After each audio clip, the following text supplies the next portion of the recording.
हमारे YouTube channel जज्बा academy में आज हम बात करने वाले हैं जामिया मिल्लिया इस्लामिया के जो सीनियर सेकेंडरी के एग्ज़ाम चल रहे हैं उसके ऊपर, या यूजी ये कोर्स वाले हो गए, या डिप्लोमा कोर्स या टेक्निकल कोर्स वाले हो गए, या उसके बाद पीजी कोर्स वाले हो गए, जो भी के एग्ज़ाम होने वाले हैं कल, उनके लिए बहुत ही ज़्यादा बहुत ही परफेक्ट मैं बात कहने वाला हूँ। क्योंकि उनको जो चीज़ें मैं बताने वाला हूँ उनको एक चीज़ समझना ज़रूरी है कि हमारा एग्ज़ाम है क्या।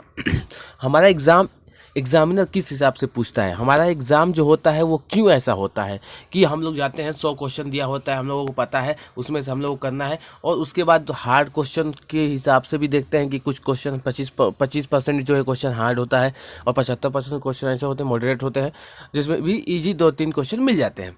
लेकिन ऐसा क्यों होता है, किस लिए होता है? ये प्रक्रिया जो इंट्रेंस की प्रक्रिया जो आई है भारत में, ये इसलिए है कि बच्चों को छांटा जाए।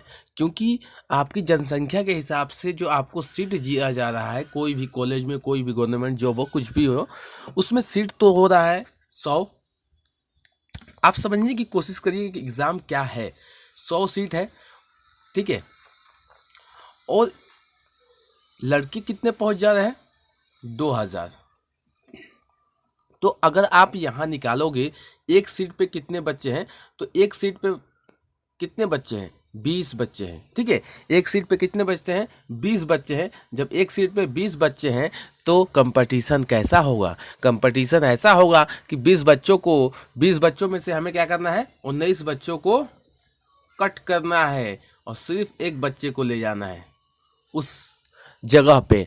जो कभी कभी हम कोई भी फिल्म देखते हैं तो उसमें हमें ये होता है कि काफ़ी मतलब जैसे कि चक्रव्यूह जैसा होता है कि आप इसको यहाँ से टेस्ट आपका है, फिर उसके बाद यहाँ होगा आपका, फिर यहाँ का डाटा होगा, फिर यहाँ होगा आपको, इस तरह से जो है आपकी आजमाइशें चालू हो जाती है, जिसमें आपको लास्ट में जाते जाते जो है एक ही बच्चा बचता है जो उस कंपटीशन को पार कर पाता है। लेकिन वो बच्चा होता कौन है जो उस कंपटीशन को पार कर पाता है? ठीक है, समझना ये जरूरी है हम लोगों को। तो मामला ये है कि हम लोग गए क्वेश्चन को हल करने के लिए, 100 क्वेश्चन पूछ दिया गया है। अब यहाँ से आपका स्टार्ट होता है ट्रिक। जो मैं ट्रिक बताने वाला हूँ वो आपको एग्ज़ाम के लिए इतना लाभदायक है कि या तो एग्ज़ाम आप निकाल सकते हैं सही से सुन के, और नहीं तो अभी इसके विस्कुट करके हटा के कुछ भी नहीं होगा भाई। आप जाओगे इसी एग्ज़ाम देके चले आओगे। हमारा भी काम ऐसा ही है कि आपको बता दिया, जो समझने है वाला है समझ जाएगा, जो नहीं समझेगा वो अपना इसी तरह काटेगा ज़िंदगी। तो समझना आपको ये है कि हम गए एग्ज़ाम सेंटर में, टेस्ट सेंटर में, रूम में जाके बैठ गए। हमारे सामने 100 क्वेश्चन रखा हुआ है। हमने देखा कि हमें 50 क्वेश्चन का आंसर आ रहा है।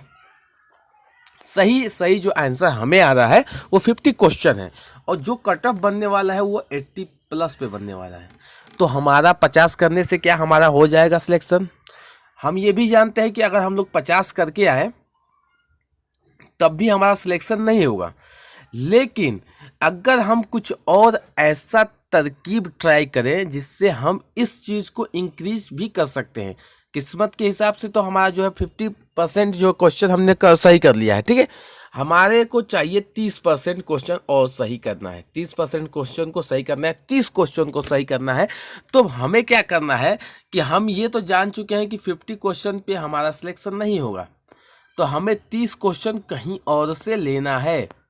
30% क्वेश्चन किसी से भी मांग के, टीचर से, दिमाग से, जहाँ से भी हो 30% क्वेश्चन निकालना है, वो भी सही, ठीक है। तो उसके लिए एक आता है जिसको बोलते हैं हिंदी में तुक्का।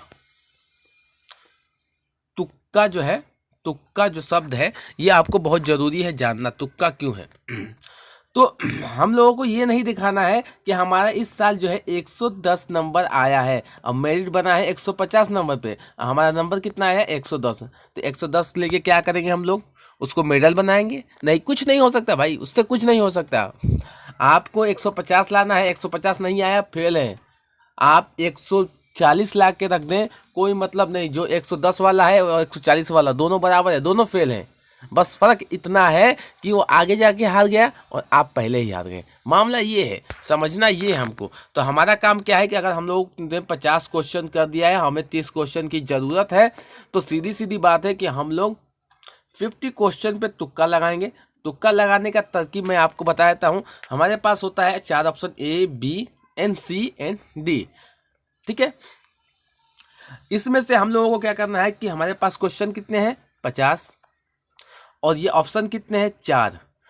10 क्वेश्चन का ए लगाएंगे, 10 क्वेश्चन पे बी लगाएंगे और 10 क्वेश्चन पे सी लगाएंगे और 10 क्वेश्चन पे डी लगाएंगे। लेकिन ये भी एक पर्सनल जो है एक सर्वे है, जो मतलब साइंटिस्ट का सर्वे है, जो विदेशी सर्वे है ये, कि सबसे ज़्यादा जो एग्जामिनर जो होता है, जो एंट्रेंस में टेस्ट जो पेपर बनाते हैं, वो ए बी एंड सी ज़्यादा आंसर के क्वेश्चन के आंसर को रेफरेंस देते हैं। ए बी एंड सी को जो है सबसे ज़्यादा आंसर जो जिसमें निकलता है वो ए एंड बी एंड सी है। आप अपने यहाँ जो मॉक टेस्ट पेपर हो या कोई प्रीवियस पेपर हो, आप निकाल के देखिएगा, आपको सबसे ज़्यादा अगर आंसर कुछ भी मिलेगा तो वो ए बी एंड सी में मिलेगा। अगर 100 क्वेश्चन है तो ये होगा 30 क्वेश्चन, नहीं तो ये होगा 35 क्वेश्चन, नहीं तो ये होगा 35 क्वेश्चन। ऐसा मतलब इनमें से तीनों में से कोई सबसे ज़्यादा आंसर आएगा, इसका मतलब सेलेक्ट होगा। तो इसीलिए मैंने बोला है आपको कि उसके बाद क्या है कि डी वाले को आप जो है सिर्फ 5 ही आंसर पे तुक्का लगाइएगा। मतलब कि कहने का मतलब ये है कि आपने 10 लगातार, मतलब क्वेश्चन 1 का ए आंसर लगा दिया, फिर हम क्वेश्चन सेकेंड का 2, क्वेश्चन 3 का भी ए हमने लगाया, 4 का भी ए लगाया, 5 का भी ए लगा दिया, 6 का भी ए लगाया, 7 का भी, 10 तक ए लगाते चले गए। फिर उसके बाद 10 के बाद हमने बी चालू करी, बी बी बी बी।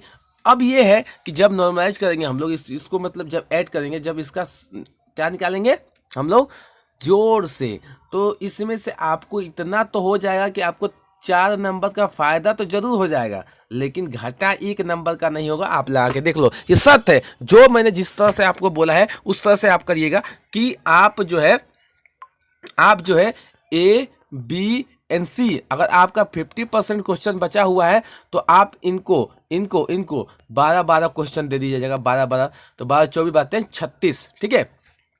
अब इससे नहीं हो रहा है तो आप इनको क्या करिए कि 15 क्वेश्चन दे दीजिए, तीनों को 15 क्वेश्चन पे जो है सी का आंसर, 15 क्वेश्चन पे सी का आंसर लगाइए, 15 क्वेश्चन पे ए का और 15 क्वेश्चन पे बी का और 5 क्वेश्चन पे बस डी का आंसर लगाइएगा।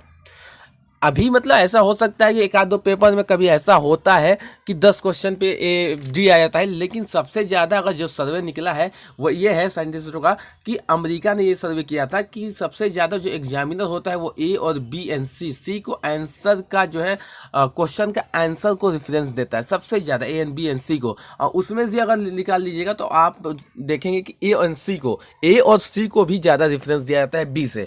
तो आपको अगर मैं परसेंटेज बता दूँ तो ए का जो परसेंटेज बोला गया है वो है 75%, सी का जो है बोला गया है 65% और बी का जो बोला गया है वो है 50% ऑप्शन रहता है, एग्जामिनर देते हैं, और डी वालों का रहता है 40 से 35% क्वेश्चनों पे। आप देख लीजिए कि मैं कहने क्या बोला है, आप अपने आंसर की में देखिए जो आपका प्रीवियस पेपर है और उसके बाद हमें बताइए कमेंट्स में। दूसरी चीज़ें, इस वीडियो को उन बच्चों तक पहुंचाइए जिन बच्चों का सिलेक्शन 3-4 सालों से नहीं हो पा रहा है, क्योंकि वो बच्चे ऐसे हैं जिन्होंने मेहनत की लेकिन उनको वो तरकीब नहीं पता चला जो मैं बताया अभी। इसलिए क्योंकि देखो 50 नंबर आपका आके कोई फ़ायदा है नहीं, आपको कोई मेडल मिलेगा नहीं। आपको मेडल किस बात के लिए चाहिए? मेडल इस बात के लिए चाहिए कि हमारा सिलेक्शन हो जाए, और सिलेक्शन होना ही वो विजेता है। मतलब कि जो जीता वही सिकंदर, जो हार गया, अब समझ लो, आप समझदार हो तो बात समझने की है कि अगर हमारा कट ऑफ गया है 150 मार्क्स पे, तो अगर हम लोग ला देते हैं 140 मार्क्स भी, अगर हमारा सिलेक्शन नहीं हुआ तब भी हमारा क्या है, जीत नहीं हुआ, हार गए। तो हारे हुए खिलाड़ी को सिर्फ हारा हुआ दिखाया जाता है, जीता हुआ नहीं। जो जीतता है वही राजा होता है, जो हार जाता है वो प्रजा हो जाता है भैया। तो सीधा सीधी बात है, अगर जीतना है तो इस वीडियो को देखो और स्किप मत करो, और चैनल को सब्सक्राइब करो, शेयर करो और जितना हो सके फैलाओ। ठीक है, ओके दोस्त, थैंक यू।